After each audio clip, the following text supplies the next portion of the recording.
Hi guys and welcome, my name is Jude and today I am here to do a review of An Ember in the Ashes by Sabaa Tahir. Let me start off by saying that I loved this book so much. Now the reason why it was so good is that it was exactly what I wanted it to be. What I needed at the moment and what I hoped that the story would bring to me. It was exactly what I needed. I had been watching the miniseries on popcorn time and I really enjoyed it, and every time I finished an episode I wanted to keep the feeling going. That feeling of like action and adventure and intrigue and betrayals. I wanted that feeling to keep going, and every time I looked at my shelf I saw this book and I was like, I think this book is of the sort. You know, like in a hostile environment with an oppressing government from above and the location, everything pointed out with similarities to this book. So when I finished an episode, I would read a little bit of this and then I would watch another episode and read a little bit more, and I was like, I'm liking where this is going.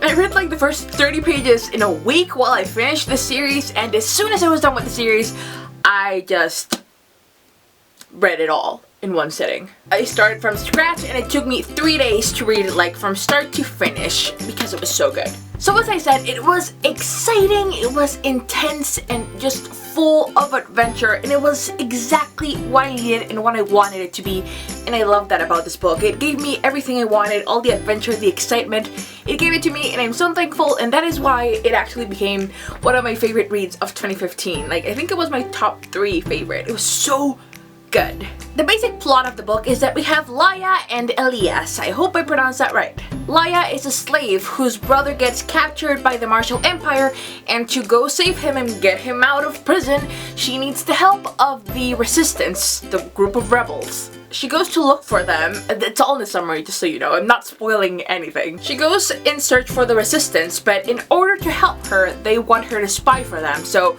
she becomes a spy throughout the novel. And Elia is a soldier trained since he was a little kid. You know, he was basically raised to be this deadly weapon for the Empire. So he studies at the school named, I don't remember what it's called, Blackcliff Academy. He studies at Blackcliff Academy. Blackcliff Academy being the place where all the deadly soldiers are trained and raised. So he's a soldier there that's not very convinced about his motives as to being there, and he sort of wants to break free of it all. And Laya is sent to spy on Blackcliff, and that's how their paths sort of intertwine. He's a soldier there battling inside if he wants to be a soldier for the Empire, and Laya is a spy trying to spy to save her brother against the Empire.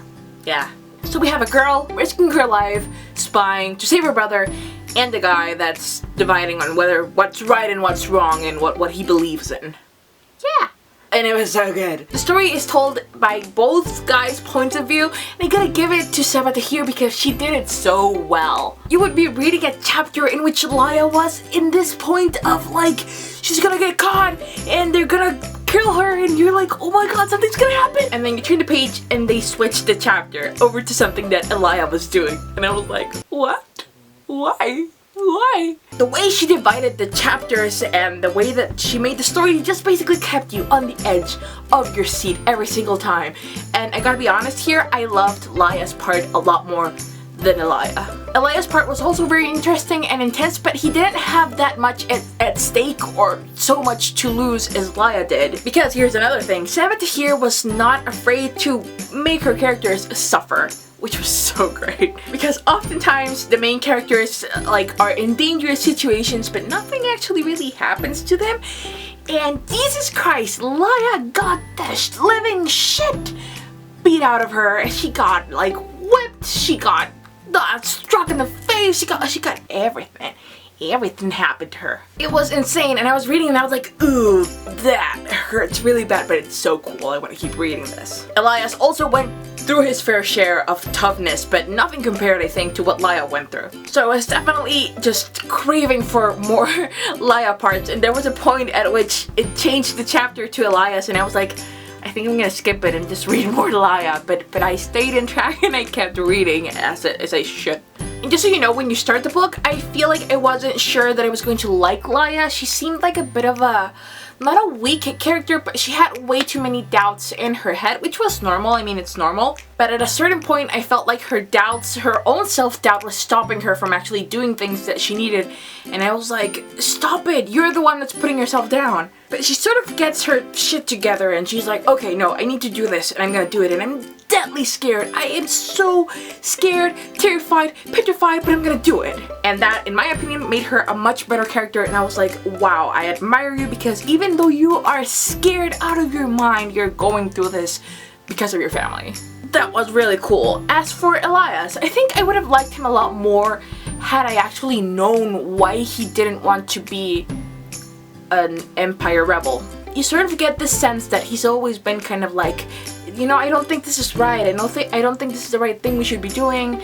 I think we shouldn't be killing people, that we shouldn't be oppressing the others, that we shouldn't be seeing others as unequal to us and stuff. But I would have loved to see a lot more as to why that mindset came from. Because every single one of the kids at Blackcliff was at some point in their lives like ripped away from their families and brought over to Blackcliff to train to be super soldiers. But that one's everyone's journey. So I would have loved to know why exactly that Elias kept that mindset and just stayed so different and kept doubting the Empire. I would assume that it was probably who his mother was, the one thing that most impacted him the most, but I would really like to know more about his past, and I hope that they explore that in the second book. In the end, An Ember in the Ashes was just such an exciting book, and there was points of the novel where I didn't know what was going to happen, like at all. I was like, there's many ways this can go, and I don't know what's going to happen. And it was so surprising and so cool to just see it happen, and other parts that I knew what was going to happen, I was like,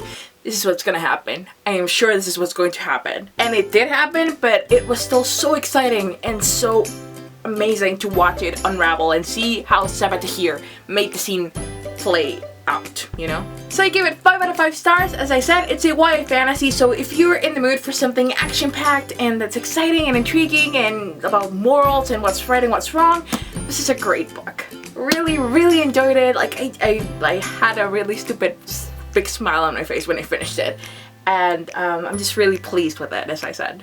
So I would highly encourage you to pick it up and, you know, give it a try for like the first 50 pages, and if it looks like something that might be for you, it's gonna be good. It's gonna be good.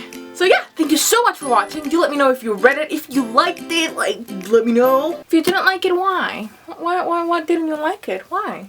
And yes, I will see you guys in the next videos. Yeah, thank you for watching. I think you already said that. Yeah. Bye! So good!